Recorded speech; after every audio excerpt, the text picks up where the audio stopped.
Okay, I just thought I'd give you some stuff to be going on with. Okay, kind of like path work and stuff. Um, so it's just symbolic because one of the things you've got to do when you go past the sphere of Mercury, you go like through the house of God on the path to Venus. Like it's the gateway to eternity and these higher levels, these like the mental plane, which begins at this crown chakra. So we're coming up now to the crown chakra. One of the ways we're able to look at this is that it connects with the top part of the tree on the physical plane. So it's a supernal triad, and that's all one energy. It's all connected with Saturn, and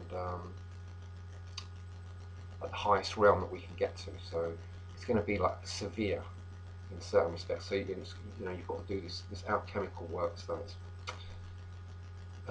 one of the things I've noticed that I've got to do is to hermetically seal my astral plane.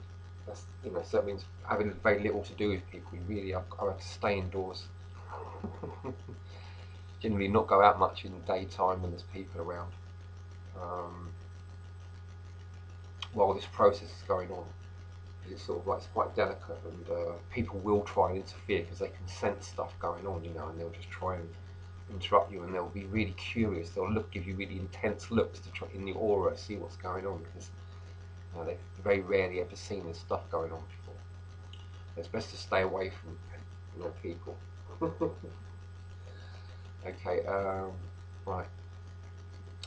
So as you go back down into the heart center, well,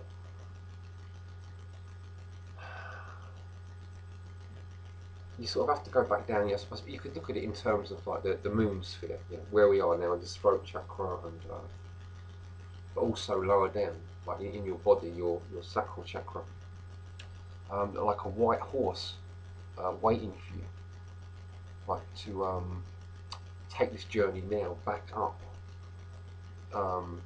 from the moon sphere up to the sun sphere, because you start to mix. You're going to be mixing these two elements together, the mercury and the sulfur. Now the white horse would represent the salt. I think it makes sense to me. It's white anyway. So you're going to get on the back of this white horse, and it's going to start walking. Now when I see the horse myself, it's like I see it head on. I'm looking directly at its face. And it's standing there waiting for me. So then you got to get on this horse and make the journey up the rainbow bridge to the world land of the gods. So this is the path of Sagittarius, going from the moon up to the sun, and it's like the rainbow, and the horse connects with Sagittarius. So you'll find that the horse might fly. It could be connected with like Pegasus, like the flying horse.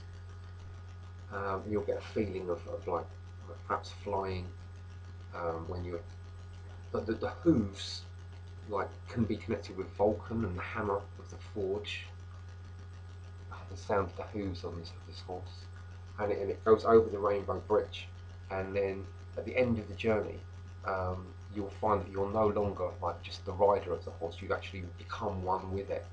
And this is connecting with the so you could have become like Pegasus with the wings. You may have become like a centaur, so that you're joined at the hip with the body of the horse, and you've got all this extra energy, and that you've awakened and made conscious your Kundalini energy.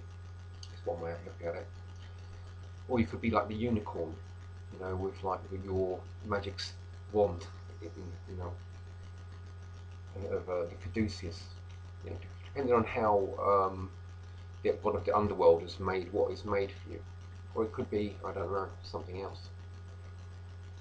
But that's something for you to go on with. Like that's just like some stuff about how a path working to sort of like put all the symbols in perspective, and that,